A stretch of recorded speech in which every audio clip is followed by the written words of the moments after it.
Continuing our transformations lesson, we're going to determine the equation of each of the following transformed curves in each of these following situations. In this first one, we're going to imagine that the graph of y equals root x is stretched vertically by a factor of 6, reflected in the x-axis, then translated 7 units to the left. Well, it helps me to write out the transformed version of the curve y equals root x, and to remind myself of the default settings for a, k, d, and c.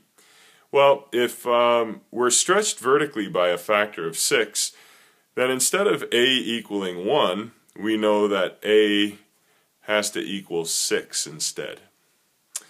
And since it's reflected in the x-axis, that means that a has to be negative. So actually a is going to equal -6. So I've dealt with stretched vertically by a factor of 6, and I've dealt with reflected in the x-axis.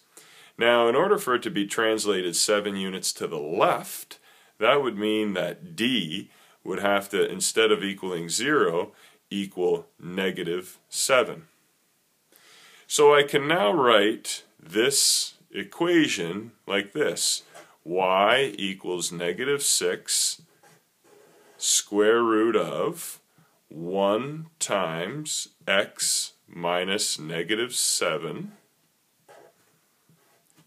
plus 0.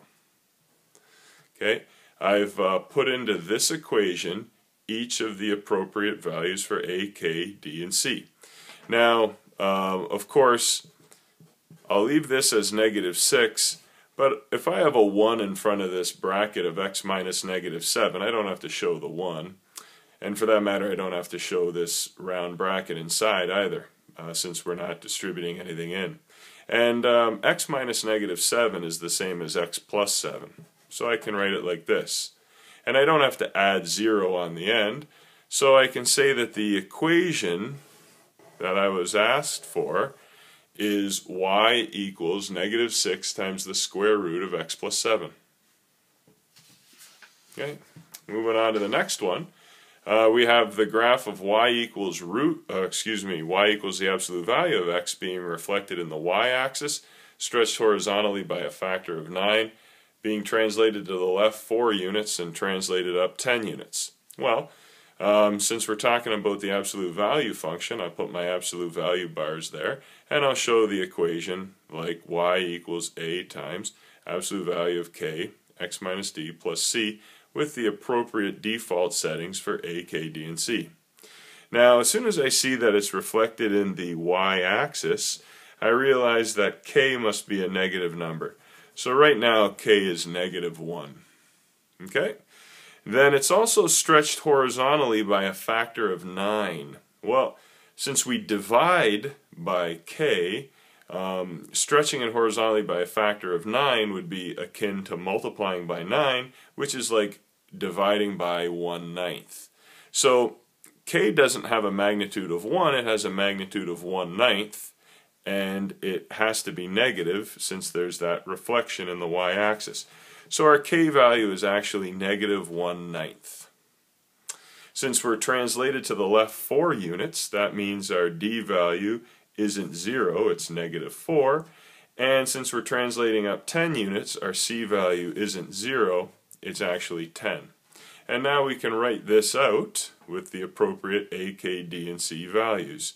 Y equals 1 times the absolute value of -1/9 in brackets x minus -4 close brackets plus 10, or close absolute value plus 10. Now, that 1 in front isn't going to have any impact in the sense of needing to be shown, so I can just call it the absolute value of -1/9 open brackets. X minus -4 is like saying x plus 4, and I can add 10. And so the equation of the curve that I was looking for is y equals the absolute value of -1/9, open brackets, x plus 4, close brackets, and then plus 10. Okay. For our next question, we've got the graph of y equals 1 over x being reflected in the y-axis, compressed horizontally by a factor of a fifth and translated down 2 units. Well, since we're dealing with transformations of the parent function 1 over x, we know that the transformed version will look like this: y equals a over k bracket x minus d, and then plus c. Our default settings of a, k, d, and c are 1, 1, 0, and 0. Now, since we're being reflected in the y-axis, that means my k value is negative, so it's -1, not +1. Since I'm being compressed horizontally by a factor of a fifth, that's to multiply by 1/5 is the same as dividing by 5. So to multiply by a magnitude of a fifth would be dividing by a magnitude of 5, and since k is negative, we can say k is -5. And since we're translating down 2 units, we can say that c has to be -2. And so what we have is y equaling 1 over -5, open brackets, x minus 0, minus 2. Okay, I've put all the appropriate values where they belong. And we can simplify this. X minus 0 in brackets is unnecessary. We can just call it y equaling 1 over -5x, and then minus 2. Okay. Our next question says the graph of y equals f of x is stretched horizontally by a factor of 4, reflected in the x-axis, and then reflected in the y-axis, and then translated 6 units down. So we'll say, starting with our a values of a, k, d, and c, and putting our transformed version of y equals f of x down here like this, we say since it's stretched horizontally by a factor of 4, that means our k value must have a magnitude of 1/4, because we're dividing by 1/4. Since we're reflecting in the x-axis, we know our a value must be negative. Since we're reflecting in the y-axis as well, we know our k value must be negative. And then since we're translating 6 units down, we know our c value must be -6.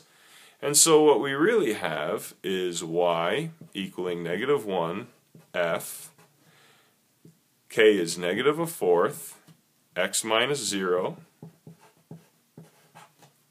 minus 6. And we can just call this -f, open brackets, x minus 0 is x, so we can just call it -1/4 x minus 6. And actually we don't need to use square brackets since there are no round brackets in the argument, so we can call it y equaling -f of -1/4 x minus 6.